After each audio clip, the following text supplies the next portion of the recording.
Hey. This is the Love Movement with Chris CB, Musty Man Brown, and my co-host, Toya TC Capri. And we got a special guest here today, Trevor Black from Felonies to Franchises is what we're going to talk about today. But before we get into my brother, what's going on out there, Toya? We got a lot of hot topics this week. So let's get started. One being the LSU and Iowa debacle that everybody's talking about. Yeah.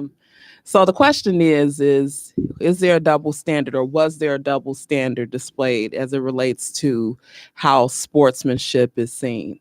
Here you have two players, both have done very well in the series, and ultimately, as we all know, LSU ended up winning.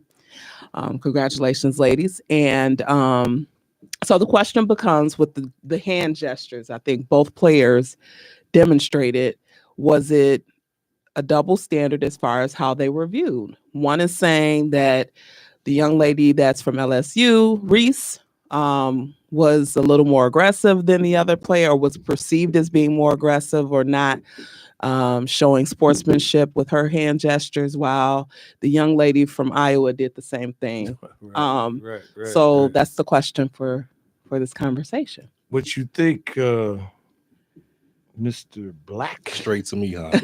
Straight to you. I think that. What do I think? I never really even gave it any thought.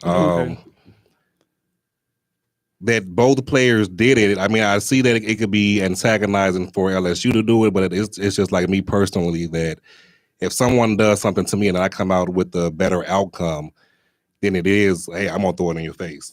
Because first you did it to me, so now it's like, okay, well, I'm gonna show you. I came out better. I won the championship. I did this. I did that. So I'm gonna make you feel how you attempted to make me feel. Okay. I don't know if that's like I mean, saying you're earlier, in if the it's a area, Virgo. but there's a lot of things that go along with that too.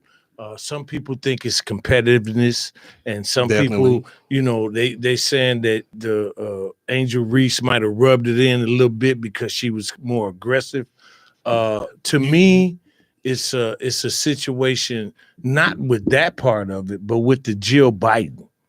Did you understand what happened with her? She invited both teams. Iowa. Well, that's unprecedented. Yeah. You can't invite both teams. Only the winners go, or the winners have a choice to go if they want to go. But that second place team don't go. So what were you trying to do? Were you trying to clear the air? Were you trying to? So that's a lot of questions too. So I think that with they both come from two different backgrounds. You have two different, they was raised differently, so they have different actions, and hey,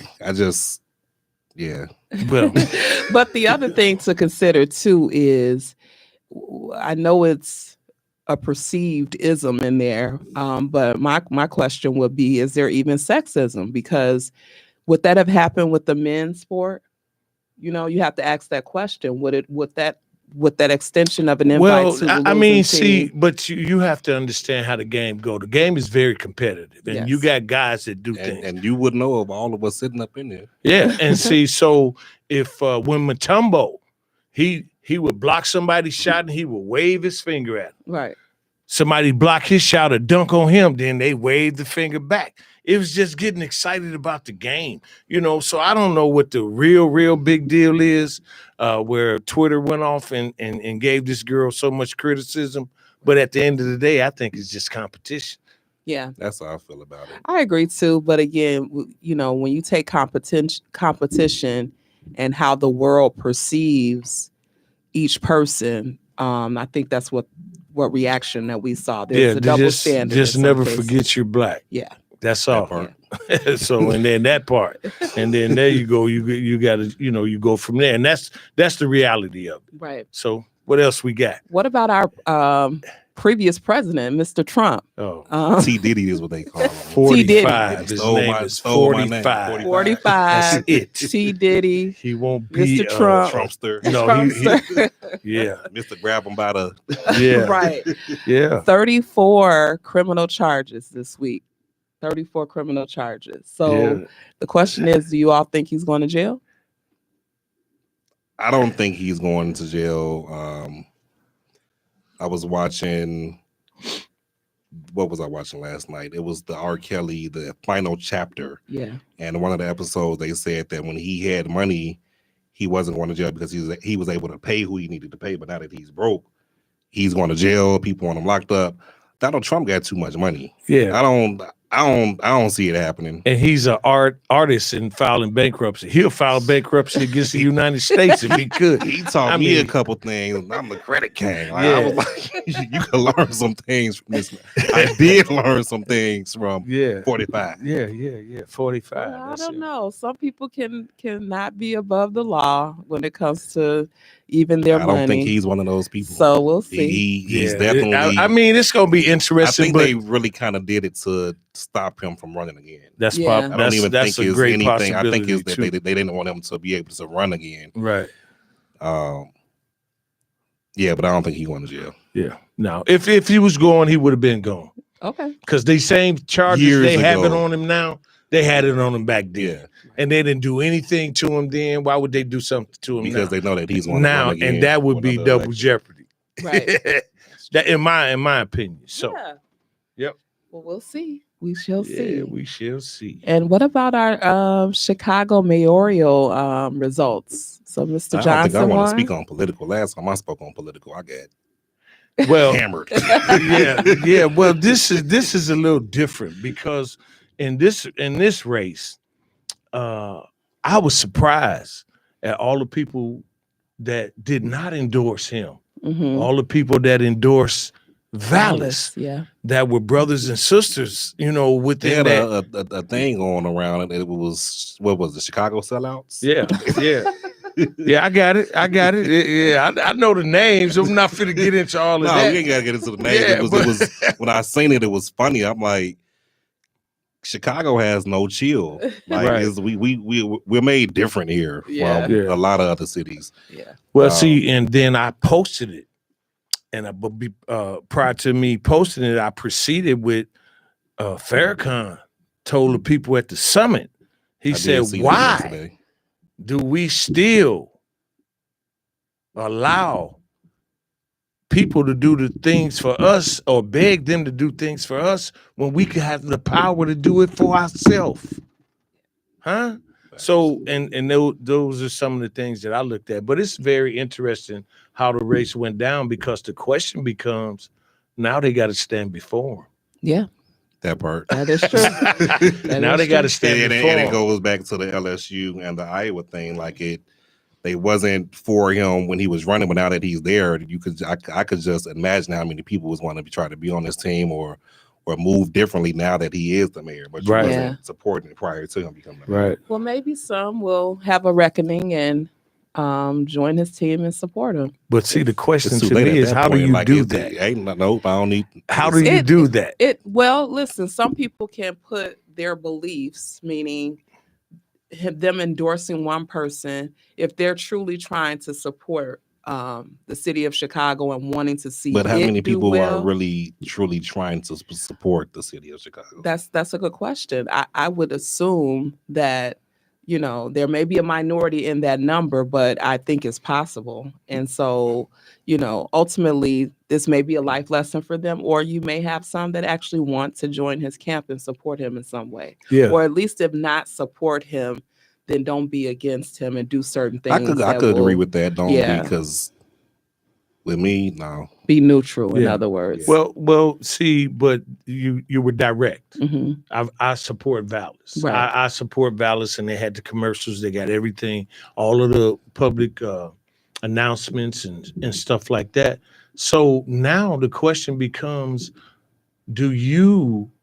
what way could you go and approach this man to reconcile what you've blatantly done? Because a lot of people call it a Uncle Tom ticket.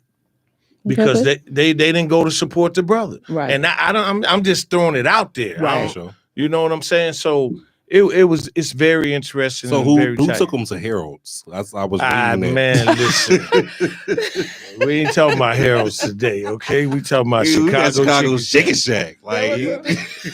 Oh, that's what you're concerned about. Yeah, somebody took the man to Harold. I don't know. I don't know about that. But anyway, Trevor Black. Oh, sorry. No. You got it. I don't know if you guys saw this, but Monique, actress, comedian, did a special on Netflix. I saw like the first 10 minutes of it. Okay. What were your thoughts? No No comment? Or? well, tell me what's the controversy? Because I'm not up with the controversy. They said that it wasn't a comedy show. She was talking about her upbringing. Yeah. And all I heard was that her grandmother told her not to give fellatio because it explodes in your mouth. And I was like, what? How your grandmama know that? Grandmama, you working? Grandmama I was like, working, what? baby. She was like, it was real intense and she was real into that topic. And I was like, it's time for me to go to bed. I got a flight in the morning. And it was just like, but I did see the first 10, 12 minutes of it. Yeah. So I saw the whole thing, and I think it was kind of awkward for me for a number of reasons.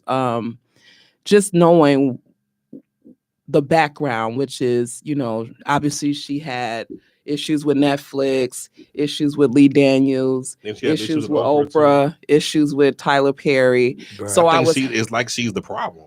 Well, I was happy to see that she overcame at least some of the issues that she had with them, but more or less, some people are just very outspoken. And I think that you have to know your audience and you have to know what arena that you're in. The time and the place. Yes. And you have to know what you're up against if you decide to rattle the cage.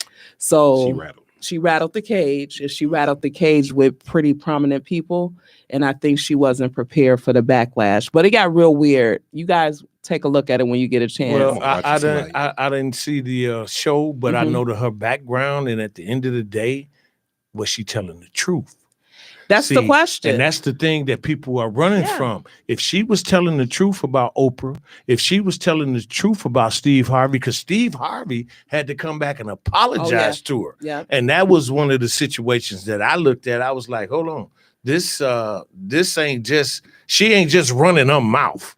No, I don't She believe. just don't need the publicity. Yeah. She was stating some facts. I believe she was. And I believe that. But my point is that if you're going to do that, then you have to be prepared for the repercussions of that. Yeah. I'm a firm believer of standing up for yourself and exposing things that need to be exposed, but you also have to be prepared because for even what comes with in that. my situation of running my mouth, I wasn't prepared for the repercussions. It was a learning experience. Everything that I do, even from going to prison, it's a learning experience. You have to learn from it and move forward. Just in life. I wasn't prepared. But hey, listen, before we get into the from felonies to franchises, I want to shout out to my boy Corey Johnson, CJ, my son. Yeah, he just wanted me to shout out to him. And then we have the sponsorship by 717 Club 717 and Angelilo Law. Give him a call, 630. What he practice? 688. He practiced everything. He's undefeated so far. But it's 630-688-7511. 7511. Give him a call. And you could call here if you want to talk to the Chicken King, 708-223-8953, 708-223-8953. And since we own you, free chicken. since we own you, let's do this. I was very, very intrigued by the fact one day me and you had a conversation. Well, let me tell you how we met, because we used to stay on. He stayed in the 1800 block on 7th. I stayed in 2000 block on 7th. So we met. You going back to that December day in 2001? So we going down. I'm going north on 4th Avenue, and he had a stop sign. East on School, and he hit me. Oh, wow. He ran the stop sign. But it was my fault. It was your fault. I admit that. Okay. Because the police days is over. I got a new truck, new car, all of that good stuff. So, but yeah, and that's how we met. And then I watched him grow into what he's doing, but it was an absent period. Mm-hmm. And we sit down, we had conversation, and Trevor, told me, say, man, Unc, I've been from felonies to franchises. And I was curious about that, about your road to get there. So tell us what happened when you left high school and the road you carried. So even in high school, I knew that college wasn't for me. College isn't for everybody. So I knew my junior year that I was going to enlist in the military. So if I did go to college, the military was going to pay for it. I enlisted. After high school, I went to the military, National Guard, and everybody, we joined the National Guard. Oh, we're not going overseas. We're not going overseas. A year after me completing boot camp, guess what? I'm going overseas. 9/11 is what activated us to go overseas. I ended up doing 15 months in Iraq with the maintenance unit. But if I'm in Iraq, I'm in Iraq. I want to be in the trenches. So going to Iraq, I'm like, I need to be like a convoy gunner. I need to be outside the wire. And it was... You all put in some work, huh? We put in work.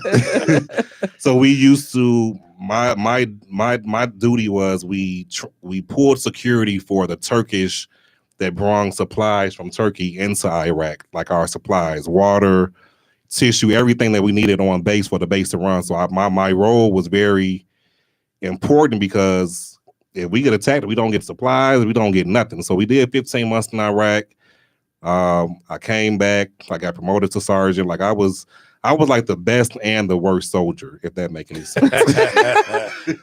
I can imagine. Like can you imagine? Like I was like the worst. Like it was like, we got to get him out of here, ship him out. They shipped me to, we're going to get you a sergeant E5. They shipped me out to Joliet, and it was a wake up call. Wow. Like them people was like, where did you come from? Who gave you stripes? This and that. But it molded me to be a better person and a better leader because I was so laxy-daisy with the unit that I was with. A lot of friends, a lot of family was in the unit. So I was like everybody's favorite. Mm-hmm. So I did that. I was fighting for my PTSD. What's that? Tell us what that is. PTSD is post-traumatic stress disorder. Okay. So I applied for it in like 2005. It took them 2 years to give it to me. After they did give it to me, I was 23 with like a $80,000 back paycheck. Wow. So I had too much time on my hands, hanging with the wrong folks. I was splurging money, buying cars.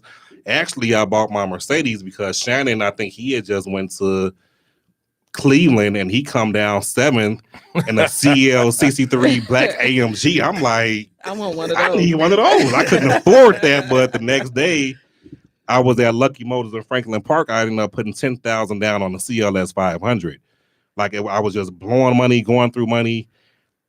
It was bad. Like using drugs, alcohol. I used alcohol and drugs as my scapegoat to not go on psychological medicine, which ended me. And like I said, hanging with the wrong people. I don't blame anybody for my mistakes. I take full accountability, which ended me up in prison. I did two terms in prison. Drugs, financial crime. Let's get into that. Let's get into that. Your first term, what did you go for and how long? So the first time I was, it was a case in DuPage. I think I got caught with 300 pills and maybe 2 pounds. And it was crazy. 2 pounds of what? 2 pounds of weed. Okay. So it was crazy when they pulled me over the first time to identify me.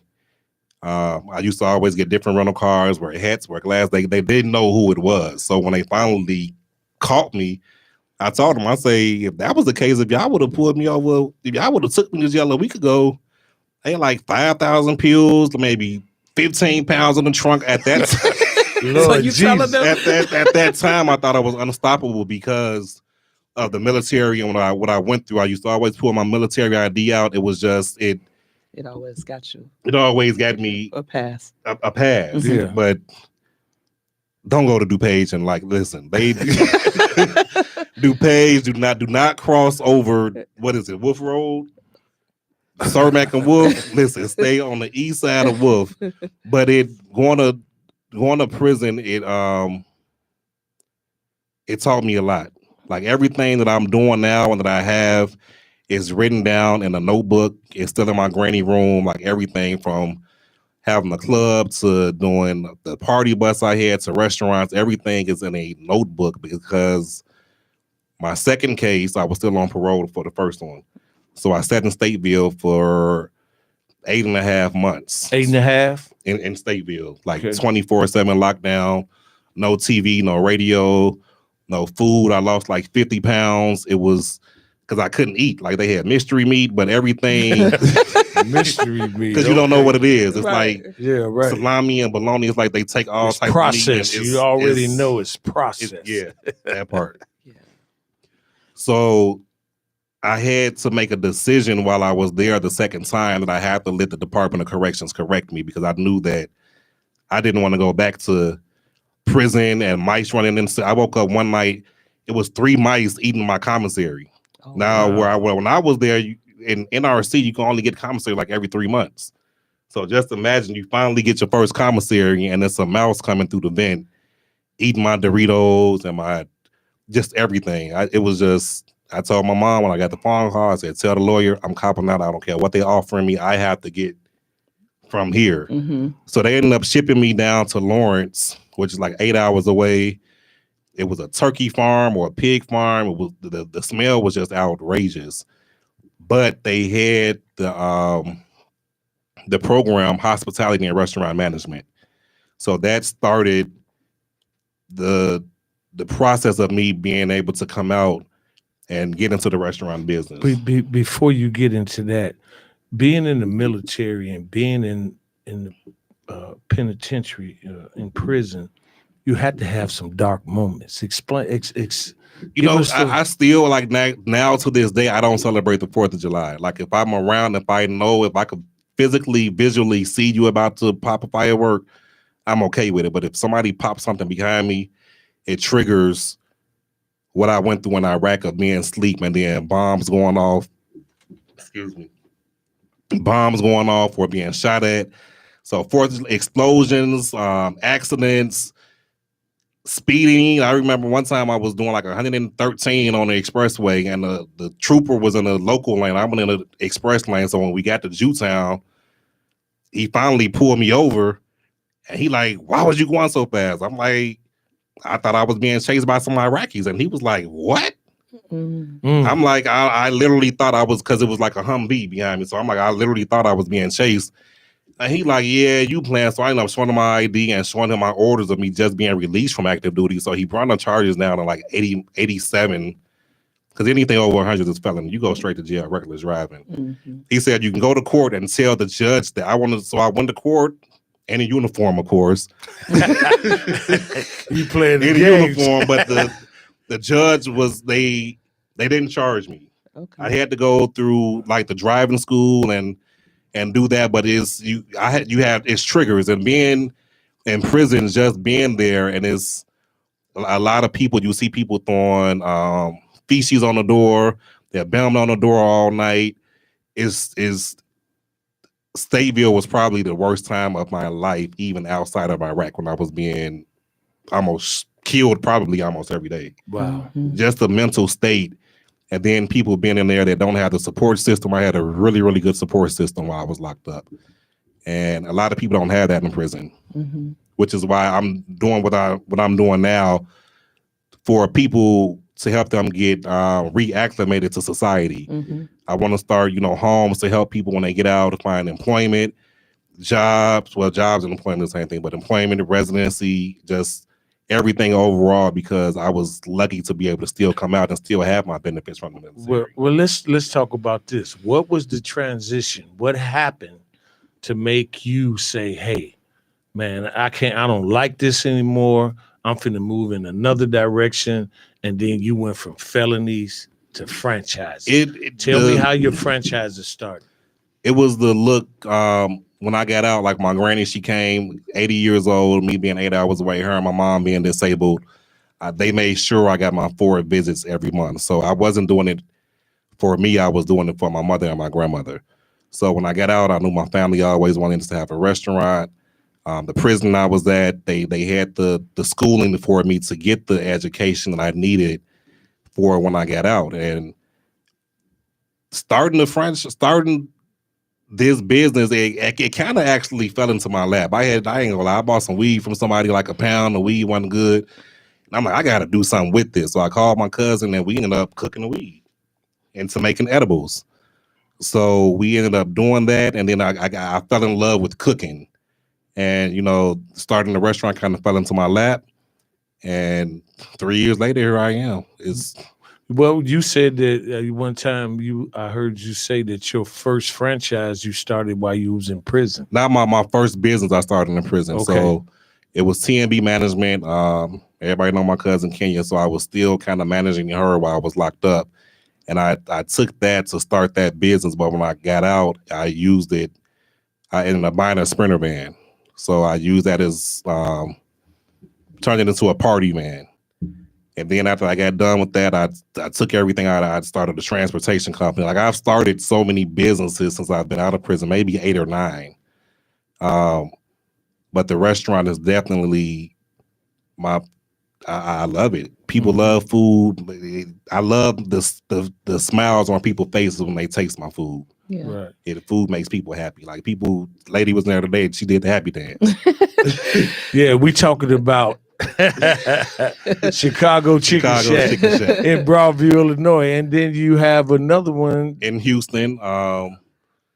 So Houston has been a long journey. So what I learned from when you're opening up in different states, every state, county, city have different codes, violations, different everything. So do the research. I just kind of jump into Houston, but do the research and get certifiable people. Like, you have to just do your research on everything. But today I woke up 7:30 this morning. I got an email from the city of Houston.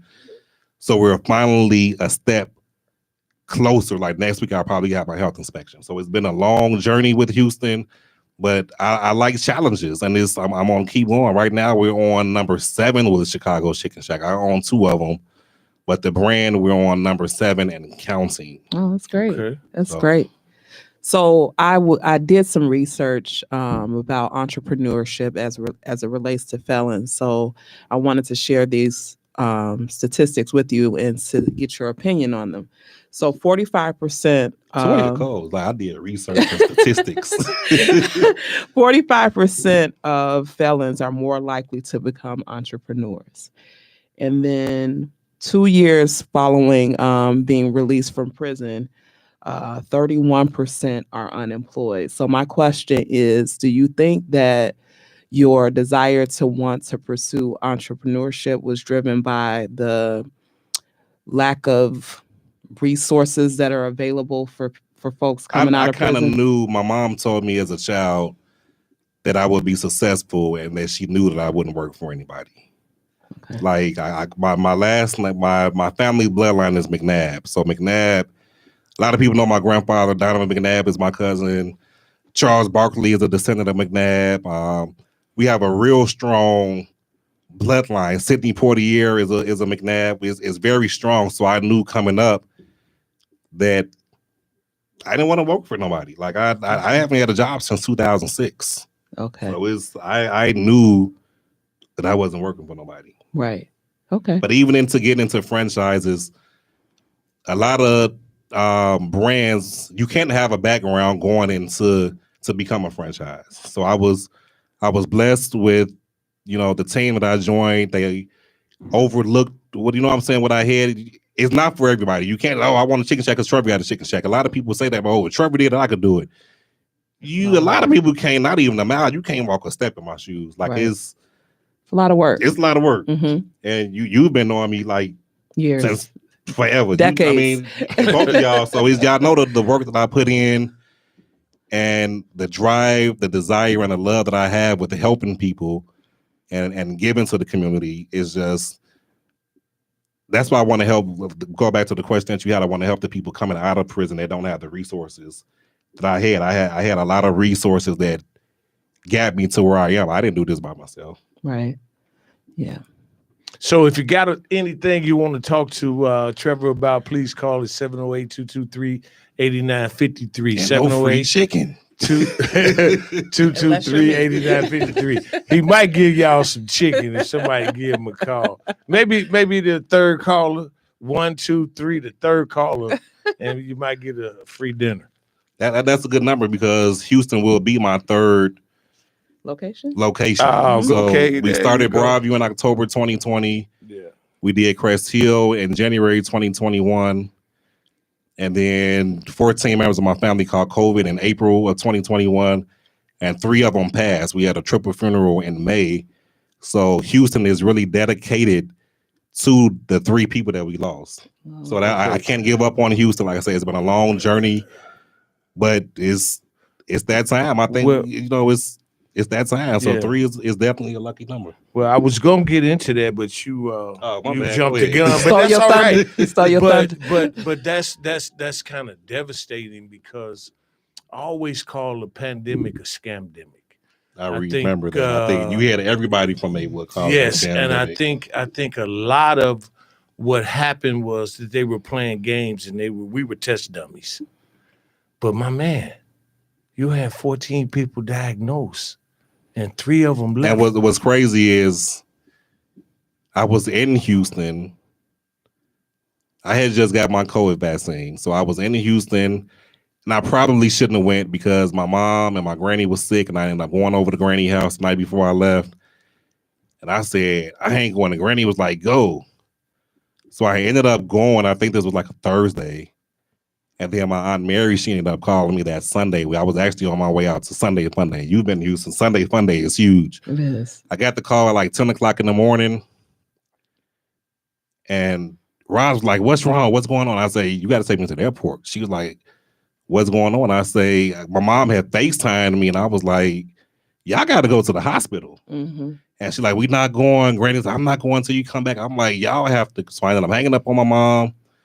I called 911. Houston Fire Department up transferring me to Maywood Fire Department, and they ended up going to the house. So shout out to Denard Wade. He's one of the firefighters that responded to the call, and he ended up taking my mom, my aunt, and my granny to the hospital. That was the first 3. So I ended up coming back home the next day. He had to shut down the restaurants. COVID cleanse the restaurants, get everybody tested, the whole family except me and my brother ended up catching COVID. The next day, it's like every day somebody else was going into the hospital. Yeah. And then 2 weeks later, it was unimaginable. Yeah. But well, we got through it. Blessings to you and your family, man. That got to be, that's heavy. Mm-hmm. That's tough. And then it's a type of situation where you ask yourself, was it this their turn to die? Or did somebody proceed with some kind of vaccine or virus to kill them in an early death? Because that's why I think it was a scamdemic. The way they promoted it, the way they put it out there and stuff like that, shutting down the city and all of that. And if I say names, then they're going to come at me because they already suspended me on Facebook for saying some names. So I don't want to. Listen, I've been there, done that. I get haven't involved in that. But I haven't been suspended in a long time on Facebook. At the end of the day, I've lost friends. Snake, Antoine Peters, and Glenn 45. All of those guys, man, that meant something. They was here today, and they gone today. Yeah, I would say you could be here today and gone today. Yeah. The biggest thing with me when we lost our family was my aunt, which is also my business owner. She lost her mom, her sister, and her only child. Ooh. So for me, it was just like, we got to make sure Meme cool. We got to make sure Meme cool. I don't even at the funeral, she was still comforting and consoling people. It was wild. But a good friend of mine, she said, hey, they come in 3s. They came here together. They left together. They go to their next life together, like 3. And what's crazy is all of their birthdays is on the 10th of the month. 3 of them died. You got 7/10, 9/10, and 12/10. They all was born on the 10th of the month. So they served their purpose while they was here, and they went on to the afterlife and the next life together. They completed their assignment. So and see that, you got to have a special spirit to try to understand things like that. You got to take the negative and turn it into the positive. Yeah, when your auntie is still consoling people and encouraging people, that's a special spirit. Yeah, and that's the kind of people I want to be around. Mm-hmm. I don't want to only people I'm gonna be around. Yeah. Like I've lost a lot of people, not through death, but just going to where I'm going. Everybody can't go where I'm going. You can't. I'm elevating so much right now that I don't want to be around anything negative. It's just, I don't have time for it. You know what I'm saying? It's like I know what my purpose is here is for. And it's to open up chicken shacks. It's to chicken shacks, make people happy. Chicken King, and that's just what it is. Like I've been through a lot, but you got to keep on. But listen, so this is another thing that I knew he had big kahunas. One of the famous chicken places in Chicago is Uncle Remus. Yes, he opened up his chicken shack 1 block away from them. Yeah. I'm like, this boy got some balls over here. And on grand opening, our line was wrapped around to their front door for 3 hours. Yeah. He was there. I understand. I get all of that, but man, it takes a hell of a person. You gonna open up your chicken shack. If Burger King and McDonald's could do it, it's not a competition. Shout out to Charmaine at Uncle Remus. Before we opened, she came down, she gave me her blessings. And that's the spirit I'm talking about. Hey, Charmaine. It's two different tastes. So a lot of people come down to us. They'll come down and get our food, and they'll go down there and get their mayo sauce, and vice versa. Like it's no competition. I've never intended to open up on the same block as a black-owned business or shut a black-owned business down. It's enough chicken out here for everybody. Yeah. So what keeps you inspired? What keeps you going? What keeps me going? The 3 people that I lost is what really keeps me going. Like I said, my granny was over the kitchen staff at the church. My family just always loved to cook. Like everybody always come to Granny house to eat. Mm-hmm. So knowing that I could keep her legacy going with food is a and it's easy because it's in our season. We have our own custom chicken seasoning, fish seasoning, and shrimp seasoning. As long as you follow the directions that has been put in place by the creators, you can't lose. Like it's our own seasoning. You can only get that taste at Chicago Chicken Shack. Trust and train. We're not in the restaurant depot and mixing seasoning and doing anything. It's manufactured. I don't even know what's in the seasoning. Like I get it. It's in a brown box and a clear bag. I don't know what's in it. Nothing. So it's my family keep me going. I want to do it so that my family could relax. My mom and my aunts, they've been working all their life. Granny was a nurse. Her kids went into the nursing field. It's time for them to relax. And I tell my mom, just travel and spend my money. Right. But they don't want to stay out the chicken shop. I fire my mom like every week. she got fired again last night because she was down there last night for the Center Life. We had Center Life. We had her committee meeting there, and your mom was there. And she just had surgery a week ago. Like, why are you in the chicken shack? Right. Working all. Well, it's kind of my fault because I was stuck out of town. I was supposed to be here for it, but with the weather here and the flights, that's why we need this jet, the Chicago Chicken Shack jet. Y'all see this T-shirt that says we all got on our shirt. Felonies to franchises. So he's a Omega, so we got him. He put mine in here. TC got on hers too. Green, but tell us why you were wearing pink. I'm wearing pink because my mom, about a month ago, they told her she had breast cancer. Come to find out, she had breast cancer cells. So last Friday, she had the surgery to remove the cells. So I'm wearing pink in honor of breast cancer for my mom and then everybody else that has lost somebody due to breast cancer. Oh, God bless awesome. you, man. That's awesome. Yeah. So, hey, listen, man. God bless you. I'm glad you came on the show. I was waiting for the call. I said, we got CB and Toya, and I ain't got no call. And then, the next day, he texted me, like, we need you on the show. You need to be here. Yeah. I say, I'll be there next Thursday. And he called a plane yesterday and came up. But God bless you, man. You Thank never you, gave up. Appreciate you. Felony to franchises. Anybody that's out there. And I'm writing a book. Oh, okay. I'm writing a book. I've started a little bit. It may be released. I'm turning 40 this year, August 28th. So I'm want to try to have it finished as a gift to myself for my 40th birthday. But I am definitely writing a book that's going to go more into depth of the life of Trevor from felonies to franchises. Yeah. Well, hey, blessings to you, man. Blessings to everybody out there. Thank everybody for all the support and everything you're doing for us.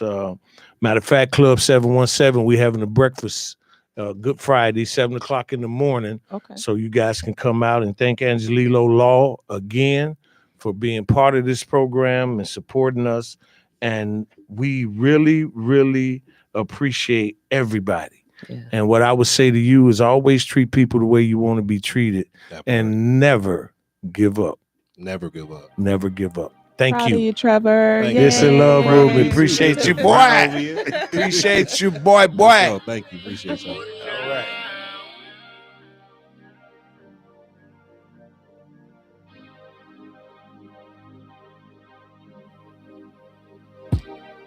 Just got dressed, need something to get into. Pretty girl on deck, she just wanna have fun too. She know how to roll one, if I need her to come through. Turn up.